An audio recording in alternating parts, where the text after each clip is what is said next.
तुम्ही सुद्धा डॉक्टर बनण्याचं स्वप्न बघत आहात.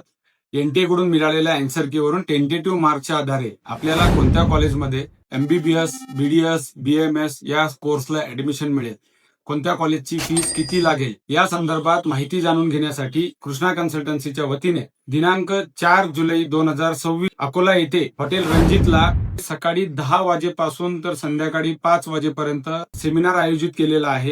तसेच दिनांक 5 जुलै 2026 ला खामगाव येथे हॉटेल तुळजाईला सकाळी 10:30 वाजता सेमिनारचे आयोजन केलेले आहे. तरी सर्व विद्यार्थी व पालकांनी उपस्थित राहण्याचे करावे. या सेमिनारमध्ये संपूर्ण कॉलेज बद्दल माहिती, स्कॉलरशिप बद्दल माहिती दिल्या जाणार आहे. आपल्या मार्कांवरती महाराष्ट्रात जर आपल्याला एमबीबीएस मिळत नसेल तर महाराष्ट्राच्या बाहेर कोणकोणत्या राज्यांमध्ये आपल्याला ऍडमिशन्स मिळेल याबाबत सुद्धा माहिती दिल्या जाईल. जस्ट क्वालिफाय मार्क्स वरती एमबीबीएस मध्ये ऍडमिशन्स घ्यायची असेल तर इतर देशांमध्ये, रशिया देशामध्ये एमबीबीएस ची प्रक्रिया, फीस किती लागेल, तर विद्यार्थी मित्रांनो यापुढे कुठल्या गावामध्ये सेमिनारचे आयोजन करायचे आहे ते तुम्ही मला कमेंटमध्ये कळवा. त्या गावामध्ये सेमिनार घेण्याचे आयोजन करू. धन्यवाद.